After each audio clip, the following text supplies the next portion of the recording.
Welcome in. It is Reaction Monday. Jocks 94.5. This is three-man front. Pat Landrum is back. Hello, friends. With his snow tan. My snow tan? Your snow tan. It was warmer out there a couple of days. You're very bronze. There were 2 days out there. It was warmer than it was here. I was thinking about you. I'm sure you were. Worried about you dripping your pipes and making sure that nothing happened there at the abode. Landrum and Molly, along with Conrad. I'm Pat. We're your hosts until 2 o'clock today. So much to get into on this Reaction Monday, including a very boring Super Bowl. We have an NFL champion. That would be the Seattle Seahawks. Obviously, many of you have got opinions on the halftime show, whichever one you watched or did not watch.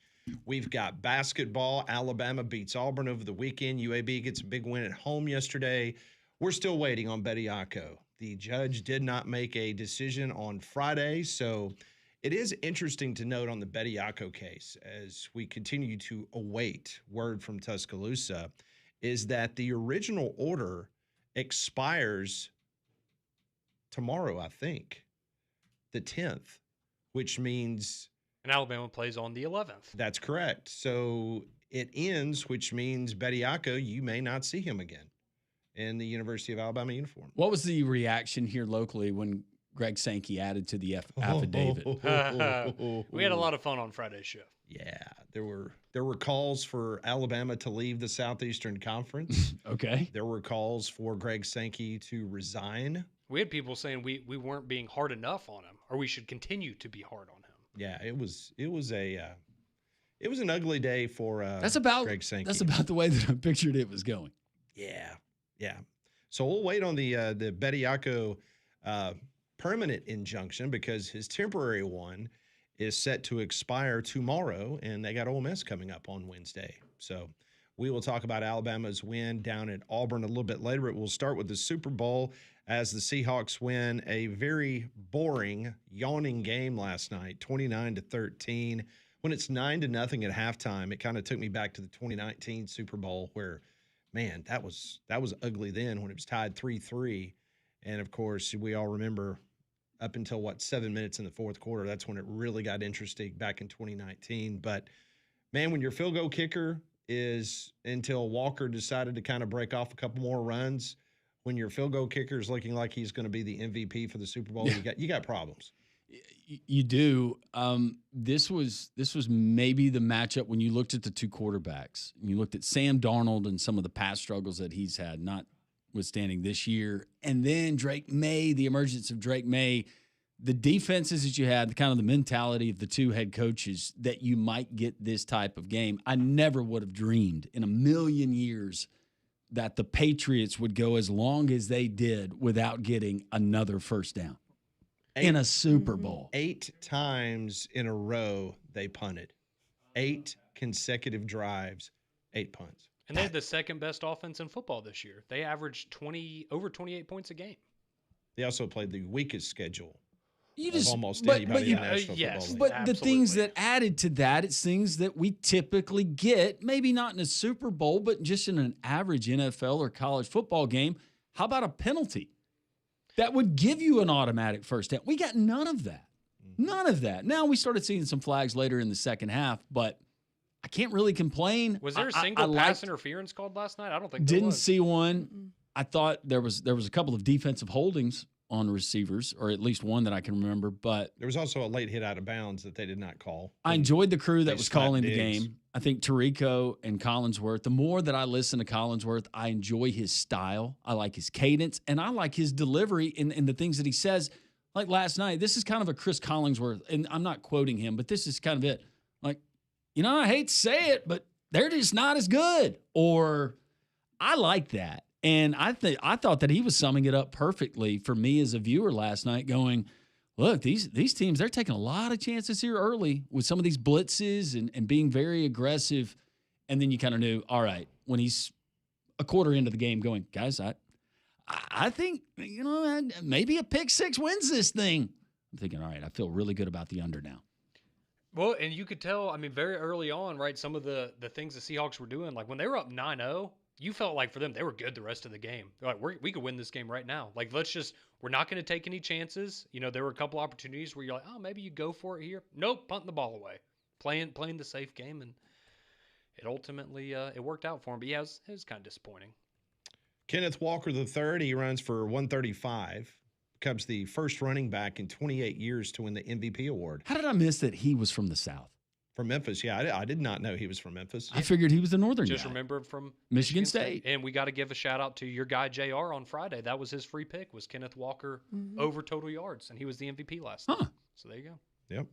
Nice. Seattle becomes the first Super Bowl team to punt 7+ times, and on every punt, they gained at least netted 40 yards from the line of scrimmage. That has never happened before in the Super Bowl. I didn't know what the weapon that was the Seattle punter. Yeah, apparently he's the best punter in the NFL. They said that last Apparently night. so. That little chip, that little 3/4 swing he did. I didn't realize this until after Right the off the game. green? I was reading an article where the Seahawks, they have the most expensive special teams unit in all the NFL. They spent more money. Paid off There you this go. year. They spent more money, long snapper, field goal kicker, punter, gunners, everything. Seattle spent more money than any other NFL franchise. Paid off. Yeah. Absolutely. We didn't get to see a punt return last night. Mm-mm. Teams are now 0-15 when you trail at the Super Bowl. Ooh. Yeah. When scoreless at the half, I should. When throw that in. scoreless at the half. Yeah. I thought this was an interesting note before I guess when they did the coin toss. Apparently now, in Super Bowl history, every time the Patriots have played in the Super Bowl, if they win the coin toss, they lose the Super Bowl. And every time they've lost the coin toss, they've won the Super Bowl. Every time. So there was a little bit of controversy. With the coin toss? Yeah. So as I was watching the game, I thought I heard them say something else. Same. And apparently, midway through the first quarter, that started going viral on social media because I'm like, okay, well, I'm not going crazy. I didn't rewind it to see if, did I hear what I thought I heard? We did at sounded my like they house. said it wrong. We did at my house because my wife Dorothy, that was the first thing she So said. did they give the coin toss to the wrong team? I thought that they did, but I thought they did. Yeah, I thought they did. I did too. Because when he said heads or tails, whatever one it was, I thought that he said the other one. And I then thought the referee says the opposite of what the guy, I thought the guy he said. called heads, and it ended up being heads. Yeah, Yeah. it was heads. Yes. I thought he said heads. See, I thought what happened was maybe they got the right team. The guy just said the wrong thing. I don't know. But it seemed like they messed it up. No, so you were not the only Okay, one. because I swear when it happened, I said, "Now hold on a second. They messed it up We're about to have somewhere. we're about to have a moment, and the game hasn't even started." And then, okay, well, I'm glad that other people, and I just did not do any more investigating after that because I really didn't care. But Well, But that- isn't in the Super Bowl, isn't each side of the coin the team's logo? So No. it's pretty, No, No, it's not? No, because he said what did he say? Lady Liberty on this side. if I'm not and- mistaken, that coin, it was minted in Philadelphia, and it was going to the Smithsonian because it's the 250th. He and so it described was a one s- side of the coin. The other side he did not describe. feels like we should just put the logos on the sides and then that kind of True. fixes that. Yep. So Super Bowl ends with the Seahawks winning another Lombardi as the Patriots go home, a 16-point loser. Yep, and I don't know why it escaped me that McDonald was a Georgia guy. hmm Yep. So I stand by what I said a couple of weeks ago. And the more I looked at him, I was like, he looks like a Georgia fan. He does kind of. He has that look to He him. does. But as I said a couple weeks ago, the floor is now open. If Kalen DeBoer wants to fire Ryan Grubb, there seems to be a trend of letting him go and then winning a championship the next year. I'm kidding. Don't fire Ryan. Interesting theory. Grubb. I'm kidding. Don't fire. I mean, him. we said it on this show. I mean, we felt like after the Rams and Seahawks conference championship game, that was the Super Bowl. That was the Super Bowl. I mean, we all admitted it. I mean, it was just like, it doesn't get any better than that. No. Super Bowl is going to be a letdown. But just to show you how impressive Seattle was during the entire playoffs, they trailed for 1 minute and 35 seconds the entire postseason. No, that's dominance. Were you surprised last night at the lack of penalties that we got? They were letting them play, which I'm cool with. If you're gonna go both ways, Absolutely. and I just on some of those, I thought, pass interference, was expecting it. I like the fact that the first half was going by so quick. Yes. Oh, the Yeah, first it half flew was. by. And I do wonder if, because we remember it was, 2 or 3 Super Bowls ago where the game essentially ended on that holding call in the Chiefs versus the Eagles, and that's how the Chiefs won. I do wonder if maybe since then it's like, maybe swallow the whistle a little bit and just kind of let them go. Yep. The fumble last night, that's what did the Patriots in. Yep. Yeah, Derek Hall, right? Derek Hall. The former Auburn Tiger with the big play there defensively. But you can't say enough about Seattle's defense. Seattle pressured May 19 times, sacked him 6, and that forced May to have 10 off-target throws. I mean, how many times when he had the tight end wide open on that one play, you're just like, he was seeing ghosts. You could tell he was scared. I didn't realize the Hollins guy for the Patriots. Did you see what he wore? Should he be walking around with people? Was that a Hannibal Lecter? Yes. Is that what that was? He came in cuffed with a Hannibal Lecter. That's what I thought he was going for. Get up. Yeah, if you watch him, I think he's the one that he's like barefoot. Like he doesn't wear shoes. Yeah. He was barefoot walking in the very, stadium. He did catch a pass. He caught a touchdown, yeah. He's very out there, from what I understand. Just didn't know if he was safe. I think him and Aaron Rodgers might get along. To be out there amongst normal folk. Well, and it's nothing against him, but right, if you see like, if you see a big time player wearing something like that, it's going to be weird, but you're like, oh, that's just kind of who they are. And you're like, who is this guy? You know what I thought when I saw him? I said, he would look great on the Philadelphia Phillies. He needs to be in their bullpen. There you go. Yes. Yeah, he's interesting. All right, so around the room, halftime show. Did you like it? Did you dislike it? By the way, I didn't know that there was an option for another one. I didn't understand any of the words. But I thought that the storyline, at least in the first little sequence when he's going around and then the guy proposes to the girl. That was a real wedding, so apparently. cute. Okay, I've told my wife that I thought I'd seen that was actually that was It a was, real yeah. wedding. a real wedding. But as far as the set design and I don't know any of. I told you this. I didn't go study up on Bad Bunny. Yeah. I didn't understand a word. No, I mean, I didn't But either. for watching something that I couldn't understand a word, I didn't think it was bad. I thought the production of it was quite good. Because like you, right, I don't know the lyrics to the songs. Like I'm just kind of vibing to it. And I thought it was pretty good. Like it wasn't the best halftime show ever. It wasn't the worst halftime show ever. I thought in a lot of ways from a production standpoint, I thought it was better than last year's. I've seen criticism of some of the dancing, and I'm just remembering past Super Bowls, and I thought that this was tame. Oh, yeah, I mean, and maybe that's more of an indictment on our society. Yeah, you had a little, butt shaking up there, but it wasn't. Yeah, two anything dudes crazy. grinding on each other at one point. I didn't see that. See, I didn't missed see that either. Uh-uh. Yeah.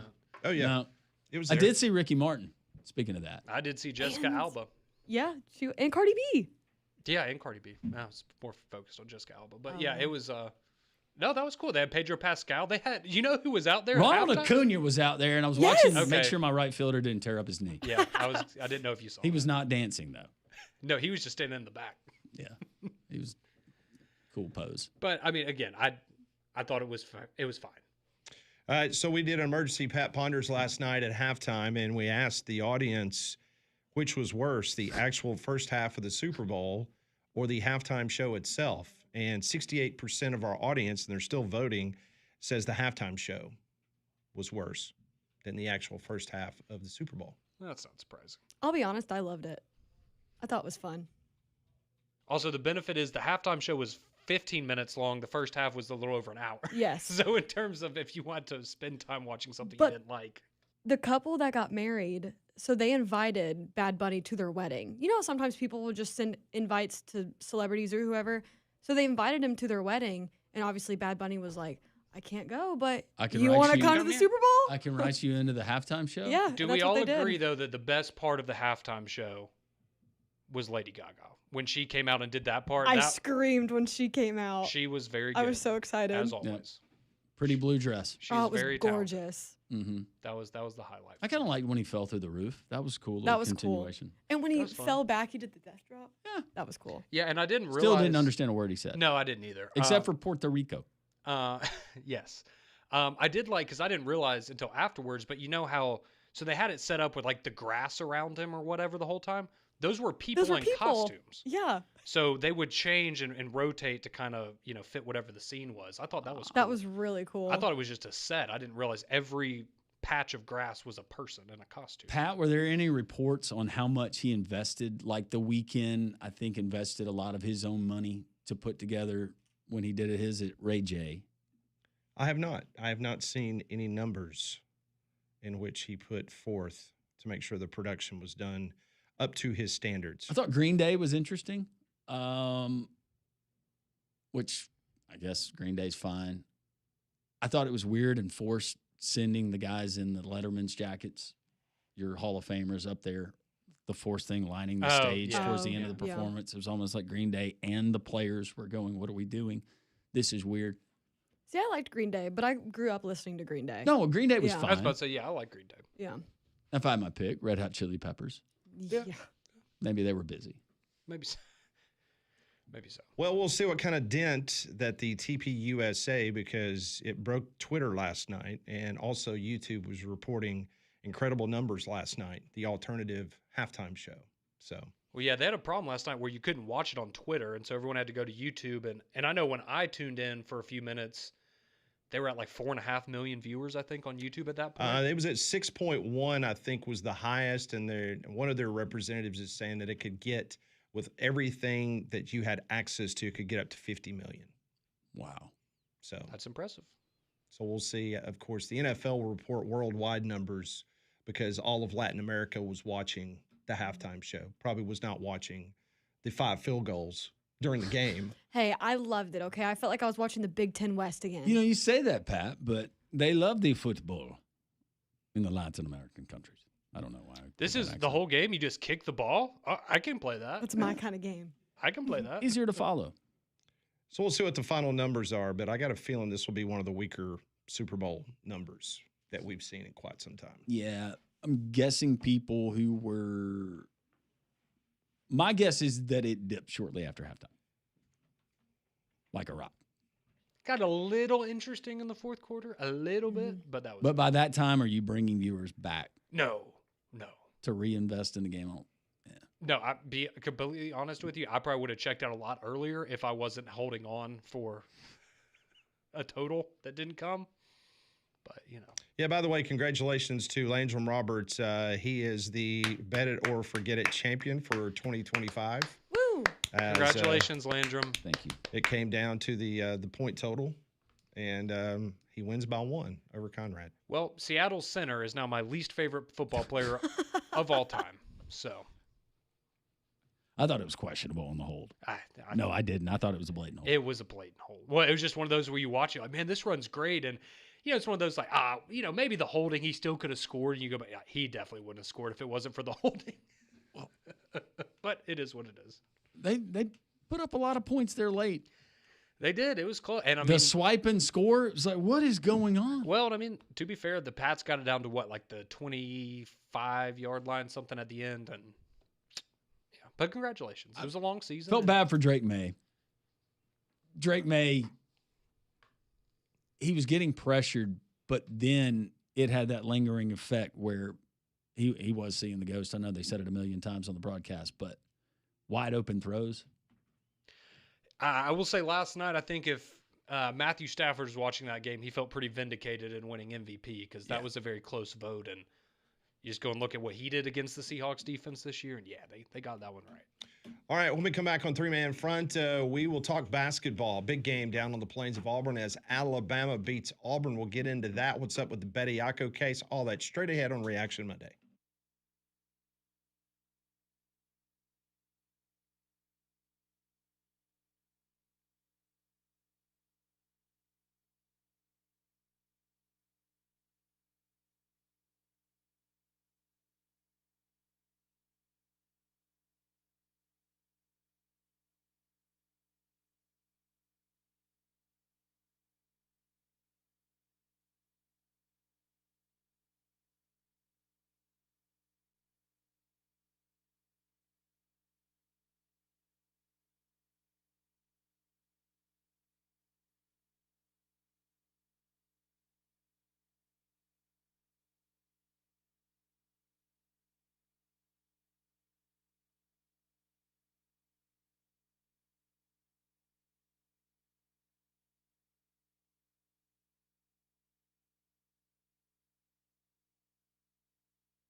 A lot of people tuned into Kid Rock last night, the alternative halftime show, Turning Point USA.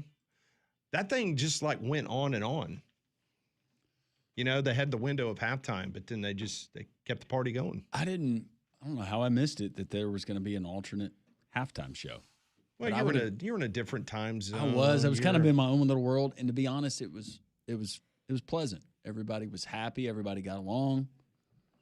We didn't talk too much about the problems of the world. We just enjoyed God's creation, and I enjoyed sliding across snow for 30 yards. I was comparing it to Lindsey Vonn, but I won't do that anymore after she was airlifted off the mountain. Yeah. You don't ever want that. No. But I'm glad that didn't I think I happen to got a you. little bit better skiing this year. Yeah, the video you sent me, you look like you knew what you were doing. I was more confident. Impressed. Day 1 was my best day because I had fresh legs. Mm. Day 3, not so much. Yeah. Brake pads were a little worn. Well, flu season is here, so make your home healthier with Trane's Clean Effects Home Air Cleaner. It removes up to 99.9% of airborne particles, including those that cause virus. It's 100 times more effective than standard air filters and 8 times more effective than HEPA room filters. So go and find a dealer near you at Trane.com. So the Iron Bowl of basketball took place on Saturday. It was a heck of a game. Bama wins 96-92. Auburn led by 10 in the first half, but just 41-37 at halftime. Bama scored 59 points in the second half. Tide shot a season-best 52% from beyond the arc. They hit 12 three-pointers. LeBaron Philon. Yep, I said his name right. Philon. My gosh. Dave O'Brien is an excellent announcer. But when you get 2 ACC announcers to call an SEC game and you have certain names and you mispronounce the name the entire time, you think there would be a producer in the truck say, hey, by the way, O'Brien, that's not how you say Philon's name. And we're talking about LeBaron Philon. Yeah, we're talking about leading the SEC in points. When you're going into show meeting or notes, production. It's phonetically right there, folks. It's not hard. No, it's not. But anyway, Philon had 25 points. Amari Allen, 17. Aiden Holloway is returned back to Neville, 15 points. Bench points, this was pretty impressive. Bama had 28 bench points to Auburn's 7. Betty Acco accounted for 12 of Alabama's 28 points. Tahad Pettiford, he had a good game for Auburn. It hadn't happened a lot in his sophomore season, but Pettiford had 25 points, 7 assists, only had 2 turnovers. That was huge. Keyshawn Hall recorded his 4th straight 20-point game. The problem for Hall, he just did not hit from the outside, which I think he was 1 for 7 from there. Alabama's 96 points are the most Auburn has given up on its home floor since Arkansas scored 97 during the COVID season. Well, and I know that Stephen Pearl mentioned it, but think about the games that Auburn has lost, and at least in conference play. And I'm thinking about the exception of one, and that would be the Missouri game on the road. But you think about Texas A&M, you think about the road game at Georgia, where you're there and you're scoring a lot of points, but this is an Auburn team that struggles. It seems like when things are going really well offensively, they cannot get stops. And then they get into a track meet like they did with a team like Alabama, which is never a good idea because that's what Alabama does. You got to be able to get stops. And it's like you get defense against Florida, you get defense against Texas at times, and then that happens. So I think the frustration there with Stephen Pearl. But give credit to Alabama.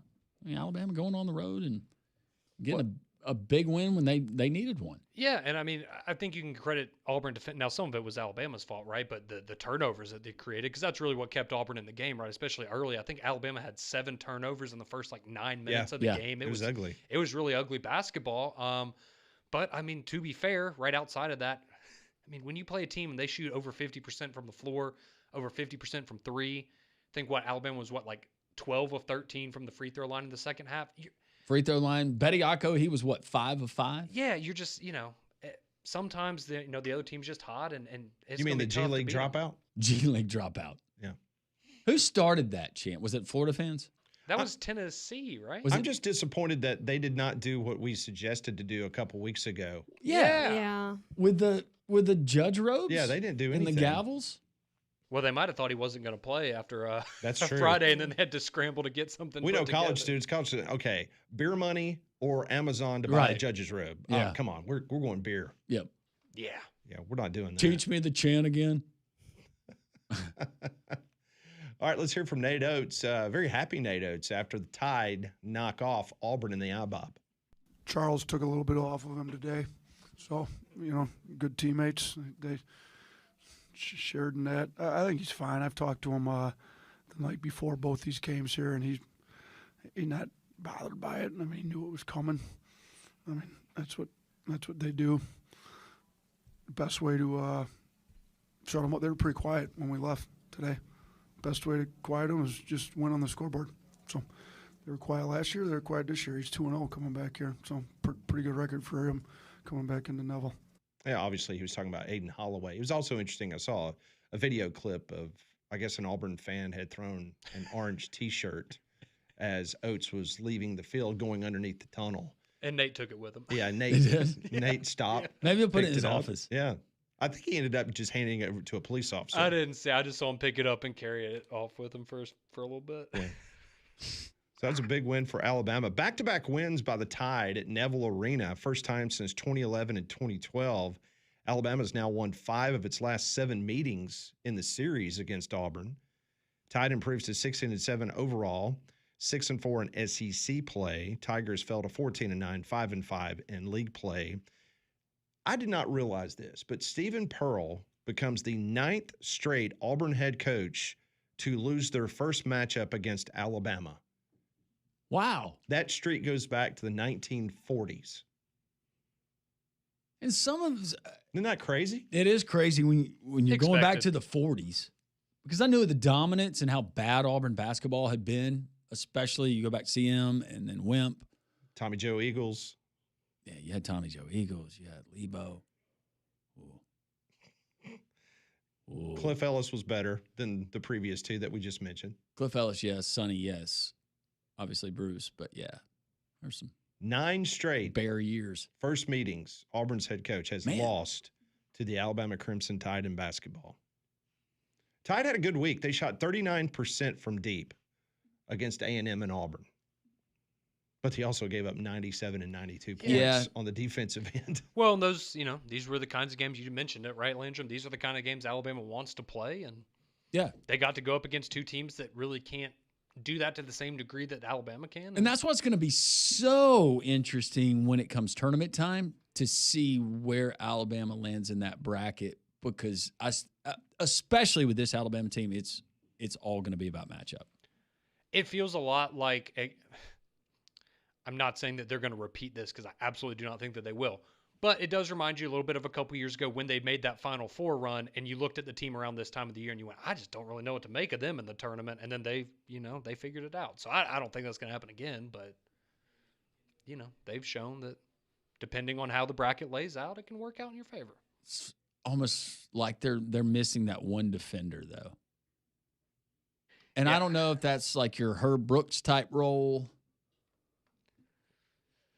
I'm just trying to think of guys that they could bring back from the G League to help. Or maybe just guys on other teams. Well, Mark Sears got cut by the Bucks, so I do wonder if, he's a guard, but I think he's officially out of eligibility, though. there's always a loophole, Pat. What's McDyess doing? I'm always hesitant to bring up former players' names that we haven't talked about in a while. Is Robert Ory Because still it's have always eligibility? it's always that awkward, Pat, about 5 or 10 seconds where you look at me and you're like, hey, he's not with us anymore. Sorry. Oh, yeah. You never know. Yeah. All right. It's Reaction Monday. We want to hear from you on the Courtesy GMC text line 205-834-9450. We are wide open today. We want to hear from you on this Reaction Monday, 1-800-239-WJOX.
UAB basketball gets a big win yesterday at home, 71-65 over Rice. It's the Blazers' first home conference win of the season. 3 Blazers scored in double digits, including Chance Westry, the former Auburn basketball player, led the team with 22 points, 9 rebounds. Evan Chapman added 10 points and a career-high 17 rebounds. Blazers now 15-9, 6-5 in the American at Tulsa on Wednesday. Tulsa's tied for the American Conference lead with South Florida. So that will be a very difficult environment on Wednesday for the Blazers. But Andy Kennedy's team, they get a big win. Keep in mind, we, the city of Birmingham, we host the American Conference men's and women's basketball tournament this year. And on the men's side, the top 10 teams make the tournament. Now, right now, UAB's in good shape. But this schedule is going to ramp up big time for the Blazers over the course of the next couple of weeks. And so you really, really, organizers and people, you really want your home team to be able to play down at Legacy Arena. Traditionally speaking, Andy Kennedy's teams get better, though, about this time. Yes. This is usually the time where the switch comes on and you see that team kind of forming into what he envisioned. Mm-hmm. And they're playing their best basketball at tournament time. Hope that's the case this season with all those new faces. Well, the Memphis game got out of hand. It was a very good nip and tuck, and UAB a couple times in the second half cut the lead to 1. But Memphis's athleticism, and Memphis is starting to play better basketball. They won again yesterday, big time. They need to. They got a lot invested in that roster. They sure do. Heavens. They sure do. So the Blazers, big win, 71-65 yesterday at Bartow. Got back in town. We went out west with the family. We do it every year, but got back in town, and I had a buddy, had a missed call, called my buddy back, and he said, hey, who is the roofing company that you talk about on Three Man Front on Jocks? And I say, it's Noto Roofing, and I gave him the background. Sammy and Matt Noto, guys that grew up here in Metro Birmingham, and they know what you expect. They know what Alabamians here in Central Alabama, all around the state, and that's what they cover, what you expect from your roofing company. You want someone who's dependable, honest, upfront, not going to sell you something you don't need, and to make sure that your most important investment, in most cases, your home is protected. They're going to do this.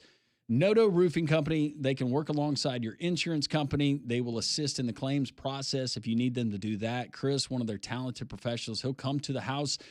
He's going to be very honest and open about what he finds, and he's going to let you know if you don't need a roof. He's certainly not going to recommend that you invest in one. They offer free inspections to all of our Jocks 94.5 listeners. They offer financing to help with the payments. It's Noto Roofing. Give them a call today. You're going to meet Sammy. He's going to answer the phone. Matt will come up to your house along with Chris. NOTOroofing.com. That's notoroofing.com. 205-848-2299. Always tell them Landrum from Jocks sent you. A little bit of Major League Baseball news because you got pitchers and catchers reporting this week. Matter of fact, I know the Cardinals, they're throwing bullpens starting tomorrow down in Jupiter, Florida.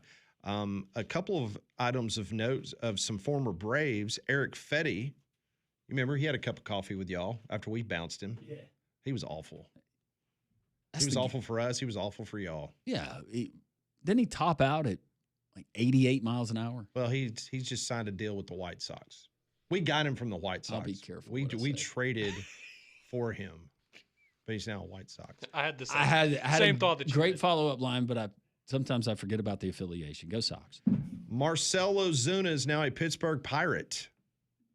He signs a 1-year deal with an option for a second year in the Three Rivers City. So he will be a Bucko. And you know what? I will tell you this. I think that he will absolutely shine in that ballpark. Yes, he will. That short left field porch. Yeah. Just go hit home runs, man. And he'll be a DH just like he was his last couple of years for Atlanta. I think that's a good move. The Pirates, That's a good draw. The Pirates have done a really nice job with their roster this offseason. Them and Cincinnati both. And they got him for what, $12 million, I think, for Ozuna? Yeah, I think 10.5, and then maybe the second year option's at 12. But at something least you like have that. another name draw just besides your pitcher who's going to pitch every 6 or 7 days. Yeah, and you might actually score more than one run when he's on the mound. He'd That's a probably good appreciate fit that. for Marcell Ozuna. And I realize that he has been in the headlines for things that he wishes didn't happen in his personal life. But everyone I've ever talked to with the Braves, they've all said the same thing and been consistent about Ozuna. Great dude, great clubhouse guy, great teammate, No drama. I hope he does well. Very much so. You probably had a follow-up line, too. It's okay. He was that way when It's he, Monday. when We're he played being with the nice. Cardinals. The problem with the Cardinals is the DH rule had not come into effect yet. Yeah, and And you he had to play stick in left there field. and left, and that was dreadful. How did he win a Gold Glove? He won a Gold Glove playing center field for the Marlins. Was I was that about like to 60 say- pounds ago? He was definitely a little bit more less portly. And I think you could make an argument that at least in the last like 20 years, just remember the Marlins at one point had him in center field, Stanton in right field, and Yelich in left field. They had two MVPs and then Marcell Ozuna in their outfield at the same time, and they got rid of all of them. I mean, we had the deal done to get Stanton. The Cardinals did, and Stanton, used his veto power and said, "No, I'm not going to St. Louis. I want to play on one of the coasts. I don't want to play in Middle America." And then Derek Jeter, who was the president of the Marlins at that point or something? Yeah, I think so. But the other issue was then the Cardinals pivoted, and the Marlins basically said, "Okay, Stanton is not going to St. Louis. Who do you want? Do you want Ozuna or you want Yelich?" And the Cardinals went Ozuna because he had won a Gold Glove at center field and he could hit. So they're like, "Okay, we'll go that route." And then, of course, Yelich Won two then goes to MVPs. Milwaukee and wins two I totally forgot MVPs. about Yelich being a Marlin. Yeah, all at the same time. Yeah. Because, I remember people were mad, and I was a little like, I almost felt guilty about it because when Stan said no to y'all, that's when they traded him to the Yankees, and everyone was like, "Oh, well, this is collusion," because it was right after Derek Jeter had taken that front office job. And it's like, of course, they're going to ship their best player to the Yankees. Yeah, the Marlins had agreed to the package and everything. Of course, we gave up a ton. Zach Gallen, Alcantara. Because that was the year right after he had won MVP, Stanton, if I'm not mistaken. Like, think he had that's just right. hit like 50 whatever home runs. Yeah. And So Miguel Cabrera. I forgot about JT Realmuto. is he still in the Phillies? Yeah, he just signed a new deal. That's right. Remember back in the day, Dontrell Willis? Yeah. Oh, yeah, dude. For the two expansion franchises, the Marlins and the Rockies. Now, the Rockies, they made a World Series. Yeah, and they were able to draft, but not like the Marlins when you go through that list of guys that they've had to part with over the years. Yep. Pretty good When scouting they had department. Josh Beckett and Dontrell Willis and Miggy, and that's when they won the World Series, but they were Who was their closer? crazy good. Was it Hoffman. Harvey? Back in the day. Was Oh, it yeah, Brian Harvey. Harvey? Yeah, Brian Harvey. Trevor Hoffman played for the Marlins?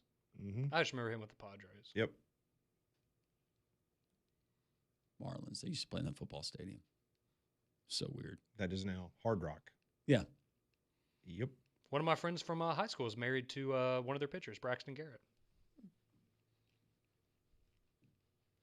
I'm just connected. Small world. Seems like you would have more of a hookup. Well, I'm not a Marlins guy. Well, they do play the Yankees. Yeah, that's true. See what I can do. If you want to go to a Marlins game, I'll try to help you out. I just like going to baseball games. Hey, me too. All right, we will get to your phone calls. Calls are coming in. We'll get to your texts as well. This is Reaction Money on Jocks.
10:50, three-man front, Green Day, part of yesterday's Super Bowl pregame festivities. A lot of reaction to what happened in the Super Bowl. Over the weekend, Alabama knocking off Auburn inside of Neville Arena. Charles Bediako still eligible to play according to local courts, or at least one court. And we'll keep you updated on that. 800-239-WJOX. Let's go to Chris. Hey, Chris, welcome in. What's going on, gentlemen? How y'all doing? We're doing great, Chris. How are you? Did you go to the Stallions event Saturday? No, I didn't go because I had to work. But what I did say, first off, happy birthday, Ryan Williams. First off, and good win for the Bama Athletics weekend overall, even though I still hold the Bama basketball men's accountable in the sense of they do the bare minimum to get by when you could have just crashed the boards and, I don't know, bear maybe when I say this, not turn the ball over 27 hours a day, you just might win it dominantly. They got a dub. There's stuff to work on. There's stuff to work on. Plenty. But also, when it comes to Super Bowl, Pat Bonus, we and you got to talk because this Pat Bonus question you dropped on their Twitter account, why do you get the extremes of both incorrect? because either the modern day football fans' identity of a good game is just so construed to like 30 points a game makes a good game, and defensive games have just become a thing of the past, or the extremes that the saying that just because it's somebody you don't agree with politically or itself or don't agree with what they say that and then they Spanish or something that shouldn't be accepted because. How did you read all that into one question that was a general question about the first half or the halftime show? Because the halftime show wasn't terrible. It was actually okay. It was just straight vibes because I've seen worse. Well, apparently 68% of our audience think the halftime show was worse than the actual first half. So those are legitimate numbers. They just have terrible opinions because okay. I mean, all right, sure. Because it's not yours? Because no, not because it's not mine. It's because like it's not coming from an objective point of view. Because I think that's short-sighted. That's short-sighted, Chris. Let's not. I can't say that because let's not put ourselves inside of how people vote and why people vote certain ways. Here's the thing, though. I mean, you literally had a whole TPS USA that's anti that. So here's my thing about it. It's like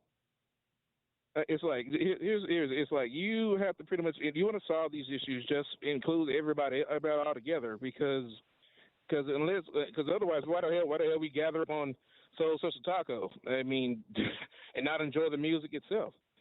Because I'm all for all opinions and objective opinions. But let's not just say because it's something I just don't agree with or I don't know that it's just overall bad. You understand what I'm saying? Not really, but I appreciate the effort, Chris. Have a wonderful day, and you're welcome to call anytime. I'm just being honest. I didn't. I didn't. That was perfect. Did you? I didn't think you did. That was just kind of speaking for both of us. You handled that perfectly. Okay. Well, we do have text 205-834-9450. Did you take offense to the question? The poll question? No, I thought it was no.